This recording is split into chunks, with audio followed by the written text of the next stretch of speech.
বর্তমান সময়ে মোবাইলের নেশায় বোধ হচ্ছেন সবাই। মোবাইলের দুনিয়ায় কেড়ে নিচ্ছে মুখোমুখি আলাপ, আড্ডার অবসর। এই অভ্যাসের হাত ধরে ঘুম কম হচ্ছে, ব্যক্তিগত সম্পর্কে চিড় ধরছে, উদ্বেগ আর অবসাদও বাড়ছে।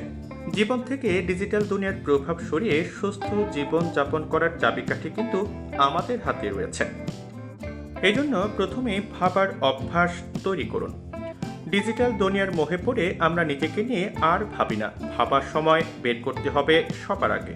মোবাইল দূরে সরিয়ে রোজ নির্দিষ্ট একটি সময় নিজের সঙ্গে সময় কাটান, দেখবেন ভাবনা চিন্তার পরিসর অনেক বেড়েছে। সময় ঠিক করে নিন।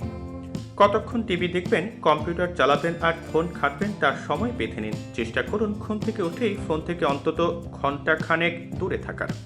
চেষ্টা করুন অফিসের কাজ বাড়িতে নিয়ে না আসার। ঘুমানোর অন্তত ঘন্টাখানেক আগে ফোন রেখে দিন। অবসর সময় বই পড়ুন, পরিবারের সঙ্গে কাটান, গান শুনুন। নিজের পুরনো শখগুলো নিয়ে আবার ভাবনা চিন্তা করা শুরু করুন।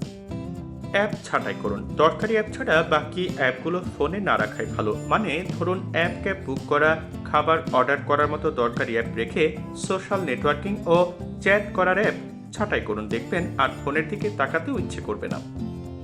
বন্ধু খুঁজুন। ডায়েটের সময় আপনার একজন সঙ্গী দরকার। তাকে নিজের সমস্যার কথা খুলে বলুন। কোনো সময় ডিজিটাল দুনিয়ার প্রতি বেশি আসক্তি দেখালে তিনি আপনাকে আটকাবেন। এই বন্ধু আপনার বাড়ির কোনো সদস্য হতে পারে। তার সঙ্গে গল্প করে অনেকটাই সময় কাটিয়ে দিতে পারেন।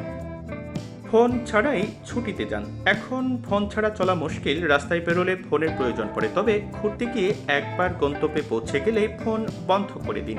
ওই কটা দিন শুধু পরিবার, বন্ধু বান্ধব কিংবা সঙ্গীর জন্য বরাদ্দ রাখুন। পরিবেশের সান্নিধ্য উপভোগ করুন।